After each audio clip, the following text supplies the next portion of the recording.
myself from third person. Wait, is that Yan? What is he holding? Wait, is that Tokyo Treat? This video is sponsored by Tokyo Treat. Thank you, Tokyo Treat, for making this video possible. If you love Japanese snacks or want to explore Japan's unique flavors, this is the perfect treat for you. Let's dive into this month's festive box. First, let's take a moment to appreciate this month's box design. Tokyo Treat always goes the extra mile, and this festive holiday theme is no exception. It's like receiving a little slice of life anime right on your doorstep. This month's theme is very Merry Snackmas. Tokyo Treat is bringing a festive cheer with a holiday themed box filled with winter-inspired snacks and classic holiday favorites from Japan. Before we open the box, let me quickly tell you about Tokyo Treat. Tokyo Treat is an exclusive subscription box filled with fun and exciting Japanese snacks. Things you can't easily find anywhere else. From limited edition Kit Kats to specialty flavored chips, and even Japanese candies. Every box is packed with unique flavors straight from Japan. And not only that, but each box comes with a cultural guide booklet. This booklet explains the flavor profiles of the snacks, including allergen info, and shares fun tidbits about Japanese culture. It's not just a snack, it's an experience. Let's open the box right now and see what we have inside. Look at all that snacks! Now for the best part, let's taste some snacks. First, we got the snowy chocolate crepe Kit Kats. Look at that beauty. And then I'm gonna break it, right? Because I'm not a menace. I'm gonna eat it. Okay, so this one tastes like when you're playing with snow, if playing with snow is edible. In other words, it's delicious. I'm giving it an oomph out of 10. Second of all, we got the mistletoe mochi donut gummies. This is one of my favorites. Boing, boing, boing, chewy. It tastes like it came out of an anime. In other words, it's delicious. I'm giving it an awooga out of 10. Now we got a lot more snacks like no mayo, no life. And there's so much more choices. So I'm kind of having trouble picking. I think I'm gonna go to no mayo, no life. Okay, so no mayo, no life here. I'm gonna eat it once. Bro, I think I like it. Yeah, I'm giving it, I think I'm gonna give it an Kyo out of 10. Yes. For last, we got the 𝗖cie𝗽𝗆𝗵𝗁 salted cheese cookie sandwich.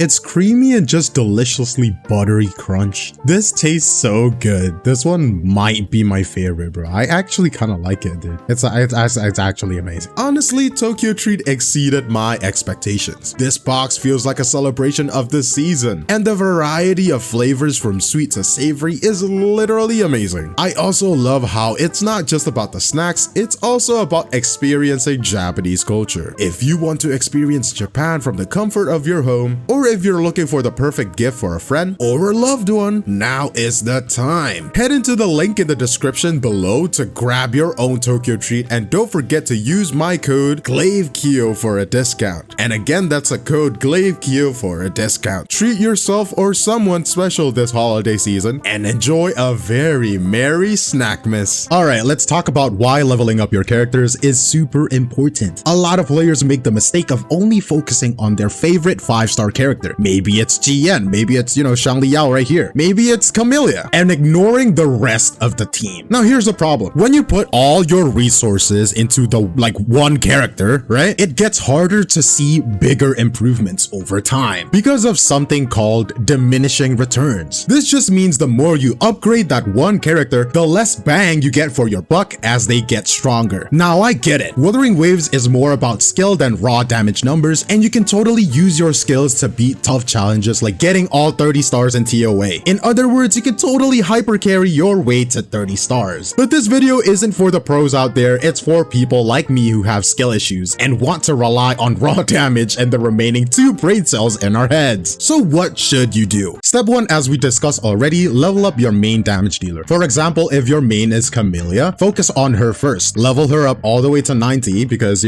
she's your favorite character, right? After that, don't just stop there. Start leveling up the the rest of your team. For example, a Camellia team would be Sanhua, right? Or a Shorekeeper. Now, these characters, like maybe Sanhua or Shorekeeper, doesn't need to be level 90. I feel like 80 out of 90 is good enough. Don't need to level her up all the way to 90 because it's super expensive. Why 80 out of 90? Not all the way to 90. It's a strong enough level to make them effective without burning all your resources. Now, let's talk about resources. Leveling up characters takes character EXP, right? I'm talking about these things, the Resonance EXP. And that's something you can only get in limited amounts because it's locked behind wave plates. Now, I know you don't need to remind me. You can get it from the coral shop like this one. You can exchange it for corals, or you could get it from the point shop right here, or even the event rewards. Something like over here, the one that we're having right now, you can get EXP materials. But it's not just that. To fully upgrade your characters, you need something called boss materials. And those are also tied to wave plates. So unfortunately, man, you can't level up everything. For now, instead pick a few that you really love and focus on them. This way, you'll have a couple of powerhouse characters instead of a team full of underwhelming characters. Another thing to remember that ascending your characters isn't just about leveling up. It's about upgrading your base stats like HP, attack, and defense, you know. I know the only thing that matters here is attack, but hear me out. It also unlocks more fortes. For example, this one right here, crit rate, you can only upgrade this one after you get into a certain ascension level. This one in particular, I upgraded this one just to show you. It can only be upgraded at Resonator rank 4. And Resonator rank 4 is at level 70. If you don't max ascension your characters, you can't upgrade past certain levels as well. So that is something you want to get in your mind, you know, keep in mind. So these passives that you unlock as you ascend in game, in some cases unlock the true potential of a character. And so getting some of these units up to like, you know, ascension 4, 5, 6 as soon as you can and fully unlocking their kit is kind of a big way to boost your damage overall. But that also allows you to unlock higher level fortes. Something important is like Camellia's crit damage, right? Crit rate for Changli, or for Sanhua, it's glacier damage bonus, which is also pretty good, you know, if you think about it. These little boosts can add up and can make a huge difference in how much damage your character does in a team setting. Speaking of forte though, let's talk about upgrading the forte of your characters, which is actually such an important part of making them stronger. Think of forte upgrades like guaranteed power-ups for your character's most used abilities. When you ascend a character to a certain level, you unlock the ability to upgrade their forte, and this gives you a direct boost to your damage. Let me give you an example of Changli, right? So let's go to the Resonance Liberation skill detail. Boom, right here. 80% increase in damage by increasing the levels of this, the liberation damage, right? Let's see something else that hasn't been maxed for me. Let's see Kalchara right here. 20% increase, 25% increase in the skill damage, 10% increase. You know, all of these combined is a lot of numbers. Now, this is a direct upgrade to the character's damage, right? Unlike farming for echoes and, you know, rolling for tuners, which is all about luck and randomness, right? You can farm echoes and test your luck for days, weeks, and even months if you're Zyok's level of unlucky, just trying to get that sweet double max crit roll. Difference is forte upgrades are consistent and something you can control. When you upgrade them, you'll definitely see progress in your characters. These upgrades work well because they're tied to your character's base stats, weapon, and echoes. So when you invest in them, you're actually boosting all of these interconnected systems. That's why I recommend focusing your resources on forte upgrades as a top priority. It is a guaranteed way to see your damage increase over time. And as you can see right here, I am not just bullshitting, okay? The characters I do, like let's say Xiangliao, boom, max, max, max. Jinshi, max, max, max, right? Jiyan, again, max, max, max, all of it, level 10. Again, Camellia, let's see Camellia, where's Camellia? Boom, even the basic attack, resonance skill, forte circuit, liberation, everything is 10. You need to understand, I don't even buy the battle pass, and I don't do refreshes either, okay? I just play the game, spend my wave plates, and that's what you should be doing as well. Now, this doesn't mean you should blindly level everything up, right? You need to look at each characters and, you know, you need to figure out what they're good at. For example, let's say Jiyan. Jiyan doesn't benefit from upgrading his normal attack a lot because he hardly uses normal attacks. I only use his normal attacks when the forte bar isn't like above halfway. A lot of his damage actually comes from his ultimate, and because I have S1, right? Because I have S1 right here, that gives me another resonance skill. I also want his resonance skill to do good damage. That's why I increase the resonance skill as well. you need to upgrade Resonance Liberation in this case, right? In this case of Jiyan. Now, let's say something like Sanhua. Again, she doesn't normal attack at all, if any, bro. Like, she comes in, skill, detonate, ult, detonate, and then immediately her Concerto is already full, and you swap out to the next character, bro. For her, it doesn't make sense to invest in her normal attack, right? Instead, you want to probably prioritize her Forte circuit, because this is where the detonate damage comes from, right? It's this one. And then resonance skill damage and ult skill damage, because you know you're mainly using this. Boom, 50% increase in damage. It's just like that easy. Boom, 25%, like, bro. Whereas in, if you get something like, oh, let's find a bad echo here. Let's say this one. Oh, I rolled a better echo with like a max roll crit damage when I already have something like this. Everything else, this is the same, but this one has a max roll crit damage. Guess what? It's only like a 5% increase. And you need to be really lucky to get something better than that, right? Whereas something like this, when you increase it, you'll get immediate 50% increase. Like, boom, 50% increase, just like that, bro. It's a steal. It's depending on the characters, and you do need to learn the character a little bit, right? If you like the character, you'll know them anyway. Like, I never watched a Camellia guide in my life, and I know what to upgrade. That's just how it is, bro. In short, focus on upgrading the abilities you actually use the most. It's not the same for every character, and you'll need to think about how they're designed. By prioritizing these guaranteed upgrades, you'll save yourself a lot of resources, so make sure you're putting them in the right place. This way, you'll see a noticeable improvement in your team's performance without wasting materials or abilities characters don't even use frequently, okay? Now let's talk about the weapons, which are one of the biggest ways to make your characters hit harder and perform better in Wuthering Waves. Picking the right weapon might sound tricky, but don't worry, I'll break it down step by step so it's super easy to understand. First off, your main damage dealer, the character you want most of the heavy lifting, you want the best weapon you can get your hands on. This is usually the 5-star weapon, preferably their signature limited one if you have it. These weapons are specifically designed to make that character shine, right? But if you don't have their signature weapon, no problem. The 5-star standard weapon will do just fine, in my opinion. One of the best parts about Wuthering Waves is that you're guaranteed a weapon in just 80 pulls of the limited weapon banner. Plus, you can choose the weapon type on the standard banner right here. See? You can choose the type, which is pretty amazing compared to other games. And here's the cherry on top. You can swap weapons between characters as long as they are the same type. Say if sometimes I want to use Genshin, maybe I want to use her as a main DPS. Boom, Verity's handled, just like that. Boom, and I swapped it, right? Now she's best in slot. It's literally flexible and it saves resources. Now for your sub DPSs, like for example, Yang, where is Yang? Boom, Mortifi, am I right? It's a little different than the main DPS. These characters aren't on the field for long. They're just there to set up your main DPS. For them, Concerto energy generation is super important. You want weapons to fill up their Concerto energy bar quickly so they can ult and get out of the way. Mortifi works well with Cadenza. See here? When resonance skill is cast, restores 12 Concerto energy. Boom, right there, Cadenza. And Yang, for example, could use something like the Overtour. If we wanted something else, maybe 𝗖cie, right? Discord is great for it. Something like Genshin, maybe the Mercado. There you go, the Mercado. But it's different with someone like Alto, someone like Sanhua, because these two characters are really quick at building their Concerto energy. Instead of giving Overtour to Sanhua, which is gonna be like, you're just gonna skill detonate as once without doing the ult, which is a waste in my opinion. You need to increase the damage of Sanhua. So you might be inclined to give her the Commando of Conviction or the Lunar Cutter, which is one of my favorites. For Alto, for example, you might want the Nova Burst or the Undying Flame. The goal here is to maximize their damage during the short time they're on the field while setting up for your main DPS characters. Now, when it comes to your healers and supports, let's go to Verena. The priority is always Concerto energy regeneration, and then also ultimate uptime. Their main job is to keep your team healthy, activate key echo sets bonuses like, rejuvenating glow. To activate it, all you need to do is just heal,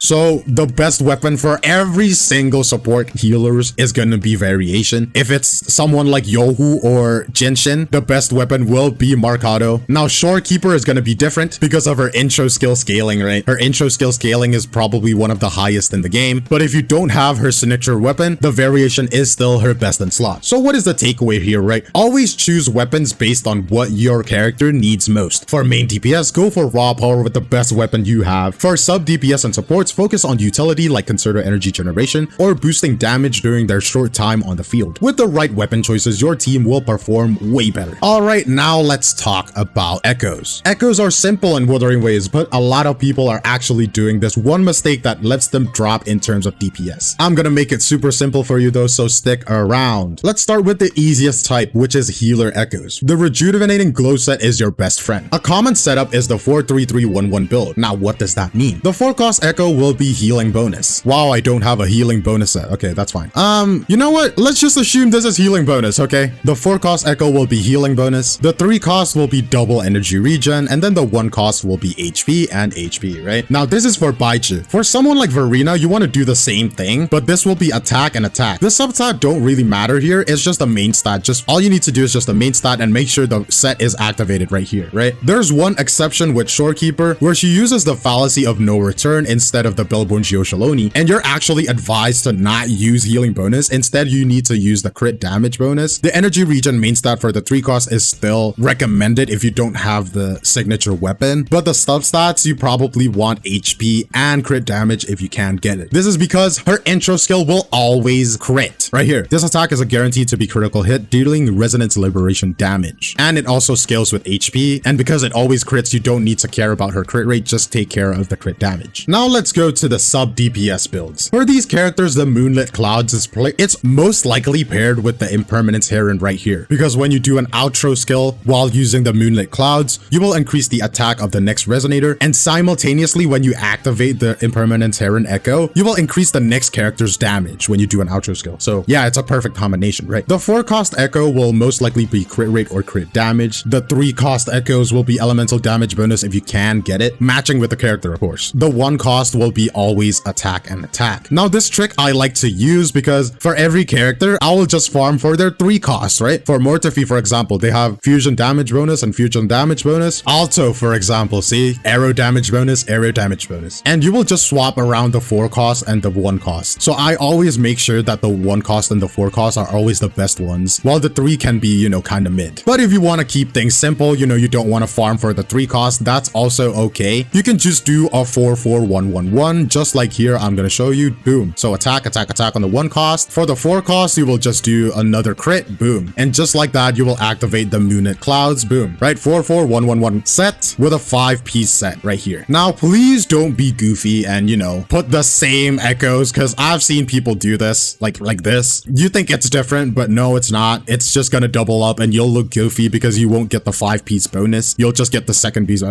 It's not good, okay? This is goofy behavior. Also, you need to remember that sub DPSs and second main DPS, emphasizing on the main part, are not the same in Wuthering Waves. For example, Changli, right? She is more of a second main DPS than a sub DPS. So she needs a full main set of DPS build. Like right here, this is what a main DPS build should look like. But it's also pretty simple. So you put the fusion set on the fusion guy, you put the electro set on the electro guy, you put the havoc set on the havoc guy. You know, it is what it is. Now, this is the thing that most people are not doing, and it's costing them a lot of damage potential. The echo activations are key here. Activating echoes isn't just for show. It adds a lot of power. For example, using 𝗍𝗿, right? Using the echo 𝗍𝗿 will give you an instant 16% boost for resonance skill damage just by pressing the echo button. That is literally free damage update that you're not using if you skip it. Now, some echoes do work differently. For instance, the Dreamless Echo, you know, is actually best used after you do your DPS rotation instead of before it, because it does more damage if you use your Havoc Rover ult right here. The damage of this echo skill is increased by 50% during the first 5 seconds after Rover Havoc casts the Resonance Liberation. Moreover, if you're you're not using Havoc Rover, I mean, obviously you're using Camellia, you can animation cancel it, so that's pretty awesome. Now, speaking of animation canceling, don't be afraid of it. Embrace it. This is just how you play the game. So let me show you that it's actually not hard at all, right? Let's say you want to use the Impermanence Heron Echo. You activate it, and then right after that, you switch to your main damage dealer. So let's say here, right? Let me just use my Impermanence Heron real quick. Boom. And there you go. You see the Impermanence Heron still hits, even though you switch to another character. That is called animation canceling. And it's that easy. Let's do it again. You just activate it, and you immediately switch to GN, okay? Activate, switch GN. There you go. And now your GN has a damage bonus increase. Just like that. Pretty nice, isn't it? Now, every team works a little bit differently, but let's go over basic rotations for a classic team, right? So a main DPS like GN, one sub DPS 𝗏𝗏𝗶, and one more, healer support, 𝗖cie. So you start with 𝗖cie. So for 𝗖cie, you actually want to use her basic attack to increase her forte bar. And to use the forte, you actually just press the skill button like this. Boom, you heal, and then you use all of it, right? Then you ult, just like that. And then you have a full Concerto energy. Just before you switch out, make sure to use your 𝗿𝗏𝗍𝗆𝗍, okay? And you switch, boom, intro skill. Use your skill, right? To increase 𝗏𝗏𝗶's forte, you actually use his basic attack, boom, boom, boom. And once it's all full, you can use the skill again, which is his forte skill. And don't forget to use the liberation skill. Before you switch to GN, you actually want to use animation cancel the thing again. Like I showed showed you earlier. Remember? Now, boom, just like that. Now, what you want to do when you're in GN, you want to use the echo skill, boom, right there, bam, and then you want to ult, blam, just like that. And you're doing so much damage you don't even understand. And that is really simple. Once your ult is done, like for example, right here, you just go back to 𝗖cie and then restart the rotation. Now, let's actually show you in real time about how to do this, right? Upper forte, boom, use the skill, just like that, BBG. You don't have to wait for the ult, by the way. If you have a full concerto, just switch, bam, right? Just like that. Impermanent turn, switch to GN. Ult. No, I mean, echo skill. Just like that, right? Ult. Bam, you do holy damage. And just like that, you deal so much damage. It's literally just numbers on the screen. Like, it's actually that easy, really. Now, I wanted to do this on stream, but I'll just play one round to prove a point, you know? The enemy is Inferno Rider, so I'm not really concerned. I'll use my Camellia, my Sanhua, and my Shorekeeper. Should I do that? Again, don't forget to swap your weapons, right? Because this is a feature in the game. Now, let's just start.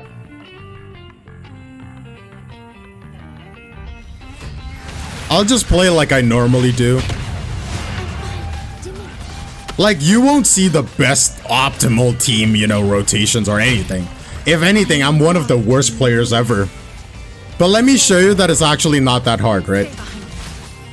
You can beat anything if you just build your characters right. That's the point I'm trying to make.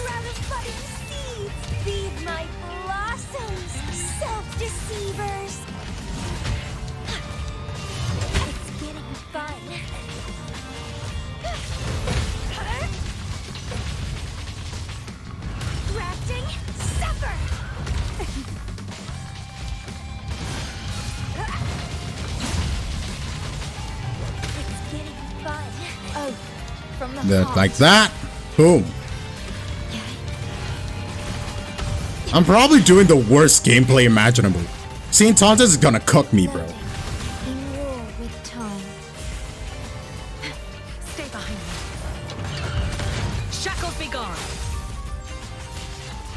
A change of ashen struggle harder. Entertain me.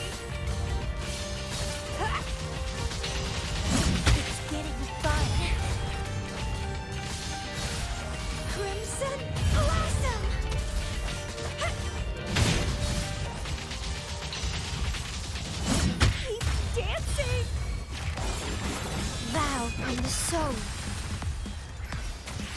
Astral modulation. Loading. Stay behind me. Boom. Lotus pervade. A change. Reborn from ancient root. Don't run. Keep the dance going. And just like that, I'm pretty much done at this point. Honestly. I don't really need to take this seriously anymore. Let's just switch to Shorekeeper. I mean, I don't need to take this seriously anymore. There you go, 3 stars.